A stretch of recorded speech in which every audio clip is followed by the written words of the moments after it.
Sa loob lamang ng isang linggo ay tumaas po si Pi ng 86% at kasalukuyang siya po ay nagtitrade sa mga presyong $1.09. Pero ang tanong, hanggang kailan kaya ito tatagal? Safe na ba ang presyo niya sa itaas ng $1 o may posibilidad bang bumagsak ulit? Kaya sa video na ito ay pag-uusapan po natin ng mas malalim kung bakit nag-surge si Pi ngayong linggo. Ano ang mga indicators na nagpapakita ng bullish momentum at kung ano po ang dapat nating bantayan bilang mga Pinoy crypto traders at investors ni Pi Network. Pero bago po tayo magpatuloy ay pakibasa na lamang po muna ang disclaimer dito sa ibaba ng ating screen. Ayan, bakit nga ba biglang tumaas si Pi Network ng 86% ngayong linggong ito? Unang-una po sa lahat, ang biglang pagtaas ni Pi ay nag-ugat sa tinatawag po nating market optimism. Galing kasi si Pi sa isang medyo malamig na buwan ng April. Pero ngayong linggo ay nakabawi ito ng todo at umangat po ng halos doble. Ayon po sa mga analysis, isang psychological support level ang naabot ni Pi at yan po ay ang presyong $1. Ibig sabihin ay maraming traders ang naniniwalang dito na ang bagong floor o pinakailalim ng presyo.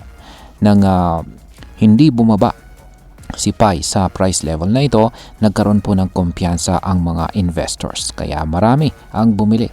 Kaya naman ay kung mapapanatili ni Pi ang kanyang presyo sa itaas po ng $1, malaki ang tsansang magpatuloy ang kanyang pag-angat hanggang sa marating niya ang presyong $1.34 at posibleng umabot pa ito sa $1.64.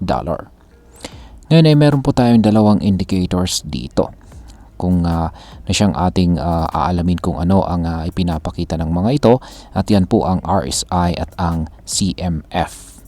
Kaya ayan, unahin po natin sa RSI. Ang nakikita po natin dito ay sa chart ay ang RSI nitong si Pi Network. Yan ang RSI o Relative Strength Index. Umakyat po ito sa overbought level at lampas po siya sa 70. Kaya ang ibig sabihin nito ay sobrang taas na ang demand kay Pi sa sobrang dami po ng bumibili. Karaniwan kapag ganyan po ang nangyayari, nagkakaroon po ng market correction o pansamantalang pagbaba. Pero tandaan po natin, hindi lahat ng crypto ay agad bumababa kapag nasa overbought.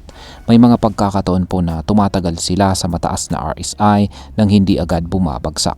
So kahit nasa overbought zone si Pi, hindi ito automatic na babagsak. Pero dapat pa rin po tayong maging maingat. Pangalawa ay meron po tayong tinatawag na Chaikin Money Flow or CMF. Kaya yan, dito naman po tayo sa CMF. Ang ating nakikita ngayon dito sa chart ay ang CMF ni Pi Network. Ayan, or Chaikin Money Flow. Isa po ito sa mga indicator kung gaano naman po kalakas ang capital inflow sa isang asset. Ang reading ni Pi ngayon ay nasa ibabaw po ng zero line. Ibig sabihin naman nito ay malakas pa rin ang pumapasok na pera. At kahit nagkaroon po ng kaunting dip, hindi ito inaasahang tatagal. Kaya kung pagsasamahin natin ang RSI at saka CMF readings, lumalabas na kahit may signs of overheating, solid pa rin ang momentum ni Pi.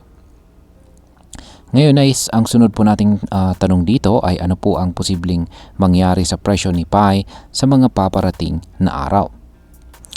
Yan, sa ngayon ay hawak pa rin ni Pi ang presyong $1.09 at hindi pa siya bumababa sa critical na $1 support level. Kung magpapatuloy po ang positive sentiment at manatiling mataas ang inflow, maaaring abutin po ni Pi ang $1.34 at $1.64 bilang susunod na target. Pero kung biglang bumuhos po ang selling pressure, lalo na kung maraming mag-decide na mag-take profit, posibleng bumagsak si Pi at mawala ang support na $1. Kapag nangyari ito, babagsak po siya sa mga susunod na support levels gaya po ng 0.87 o kaya 0.78. At kapag nangyari ito, masasabi nating nawala ang bullish outlook para kay Pi. Kaya mahalaga po mga ka-crypto na bantayan natin ang price action at wag po tayong basta-basta papasok sa hype ng walang plano. Ngayon ay pag-usapan na po natin ang posibleng maging epekto nito para sa atin bilang mga Pinoy crypto traders or investors ni Pi Network. Yan, bilang mga Pinoy, marami po sa atin ang sumali sa Pi Network noong nagsimula pa lang, lalo na noong mga panahon na pwede pa itong imina. Yan, gamit yan nung pwede yan nung panahon pong pwede itong imina gamit ang ating cellphone. Pero hanggang sa ngayon is namimina pa rin po siya. Yan, yun nga lang at syempre yung difference is mas mababa po yung reward as compared yung reward na nakukuha natin noon. Kaya yan, marami po sa atin ang umaasang kikita kapag nagkaroon na ng mainnet, yan, fully launched mainnet at naging available na sa mga malalaking exchanges.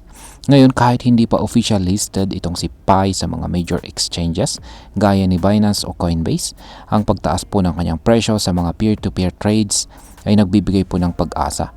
Ibig sabihin ay unti-unti na pong nakakakuha ng traction itong si Pi at posibleng malapit na rin itong maging available sa mas maraming platforms. Para po sa mga holders, good news ito.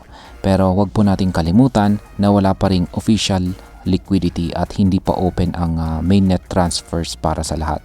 Kaya kahit exciting ito ay dapat pa rin po tayo maghintay ng official announcement bago po tayo mag-expect ng full-blown trading. Yan, bilang panghuli ay ang masasabi ko naman tungkol dito ay para sa akin, si Pi Network ay isa po sa mga pinaka-interesting na crypto projects. Ang kanyang concept na mining via mobile ay sobrang user-friendly at perfect para sa mga developing countries tulad po ng Pilipinas. Pero matagal na rin po siyang nasa testnet phase at maraming nagdududa kung kailan ba talaga ito magla-launch ng buo. Pero ang biglang pagtaas ng kanyang presyo ay isang sinyales na may buhay pa si Pi. Hindi po siya tapos. May pag-asa pa. Pero bilang isang trader o investor, kailangan po nating maging mapagmatsyag at mapanuri. Huwag po tayong basta-basta maniwala sa hype. Dapat ay meron po tayong strategy. Mayroon po tayong risk management at higit po sa lahat ay dapat alam natin kung kailan po tayo papasok at kung kailan po tayo lalabas. Kung hawak mo si Picoin ngayon, congrats po sa'yo. Pero huwag mo rin kalimutang aralin ang galaw ng market. Sa dulo ay kaalaman pa rin ang pinakamalaking puhunan natin sa crypto. At ayan, hanggang dito na lamang po tayo sa video na ito mga ka-crypto. Marami pong salamat sa panonood. Ingat po tayo lagi at God bless po sa ating lahat.